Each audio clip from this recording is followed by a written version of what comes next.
Hi, I'm Bizzy. Welcome to my channel. You can check me out on bookstagram at @2BusyReading.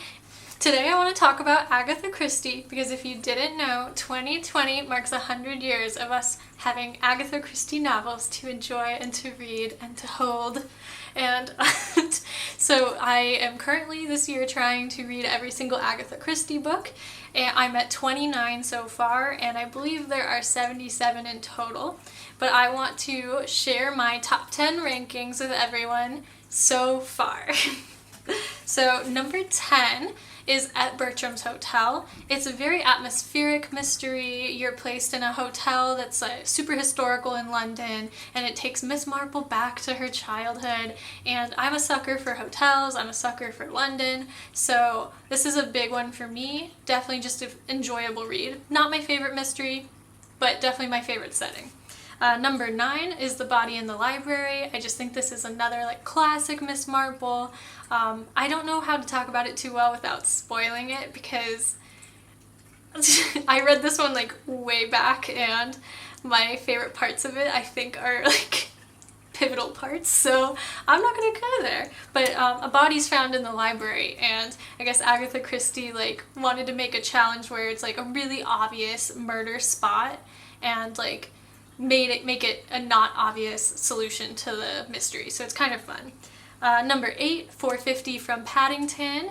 I'm a huge fan of public transit. I love it. So a lot of my favorite mysteries of Agatha's, which I'll say further down, they all have something to do with the tube a lot, or I love trains, I just love them. And so yeah, 450 from Paddington's really cool. You try to trace back the train times and when it when they would have been at a certain platform, how that works into the murder. So that one's really fun too. Number 7 is A Murder is Announced.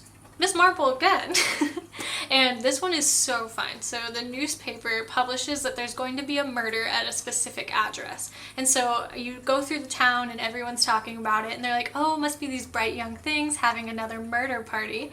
Which, by the way, comment a freaking murder party rule book for me, because I want to have a 1920s style murder party. It sounds so freaking fun. Obviously that's not what happens in the book, but I'd like to do one. Number 6 is the ABC Murders. This is a Poirot book. Everyone's favorite detective, Agatha Christie's most well-known detective. And it's one of my favorites for sure because it's so different from the rest. He's kind of chasing the murderer throughout the book. The murderer is giving hints as to what the next murder is going to be. And so it's really cool trying to figure out, oh, where is he going to go? What's going to be next? So that one's super fun. I would not miss that one. Number 5 for me, well, so I'm kind of deciding, because obviously this isn't a set in stone number, top 10 so far, but 4 and 5 are a little bit tied for me. So Secret Adversary and Murder at the Vicarage would be 4 and 5. Secret Adversary is the first Tommy and Tuppence book, and it actually is what got me into Agatha Christie, because I just had a free edition on my Kindle. I love Tommy and Tuppence. They're so cute. They're so refreshing. They just finished in the war.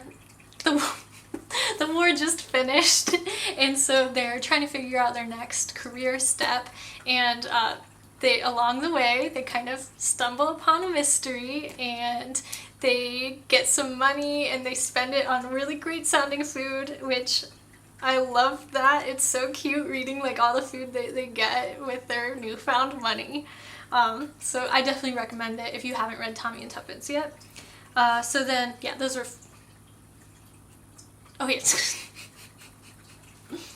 Number 4/5, since I still can't decide, Murder at the Vicarage, another Miss Marple. It's her first Miss Marple book, actually, and I'm obsessed with the side characters in it. They're so fun to read, and they're really into tennis, which I like tennis, so it's really fun to read about them talking about tennis, and it sounds really social and cool, and sounds really fun. But yeah, that's a really good one, and a really great introduction to one of my favorite detectives. And then number 3 is By the Pricking of My Thumbs, which is another Tommy and Tuppence. It's the 4th one, which also, I don't know if I said already, but Tommy and Tuppence are obviously my favorite, 100%. They kind of age along with with Agatha Christie, which is really, really cool to me. And so you get to see them in every stage of their life pretty much. So I haven't read the 5th one yet because I don't want it to end. But yeah, By the Pricking of My Thumbs is I cannot miss. I think because I don't think Tommy and Tuppence is very popular, but this mystery is just so good. It's chilling. Like, it's kind of actually scary, which Agatha Christie is usually not. So I 100 times recommend that. As like, you have to read it.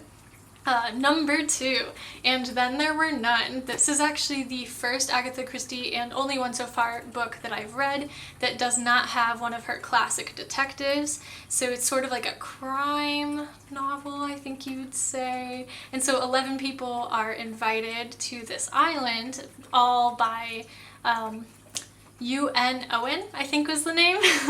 And so they all get there, and the host isn't there.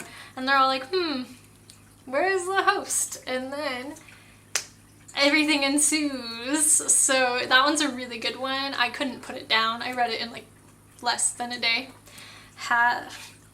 Definitely, if you don't want to get into one of her main detectives, but you just want like a taste of Agatha Christie, that's probably the one I would recommend. And then my number 1, I literally cannot recommend this enough times, is Murder of Roger Ackroyd. The twist seriously blew my mind. I've seen a lot of people on bookstagram actually saying that they hated the twist and that they felt kind of cheated by this book. But to me, it was the definition of what I want, I think, in a mystery novel. And it's so good, and it's a really good use of how Poirot always has a different narrator, I feel like. Also, it was like the first one I read that didn't have Hastings. I'm not gonna lie, like, I know this is gonna be kind of crazy to say, I don't like Hastings. Like, I've seen a lot of people that say they like him, but he really he bugs me, so I think that's why a lot of Poirot's aren't on my top 10 so far, but I have a lot more of his to go. And then a notable mention, of course, Murder of Orient Express. It's one of the most popular, hands down. I really liked it. It's what I would recommend if you just want to read one of her most famous books. But it wasn't in my top 10. I think just because like I've seen the movie or like I knew the story or something, so it just didn't grip me like other ones have. But again, a notable mention. I still have a lot to go, so I'm going to do another top 10 when it's changed up a little bit, and maybe when there's a little less Miss Marple, because I'm sure that's going to happen when I read more Poirot.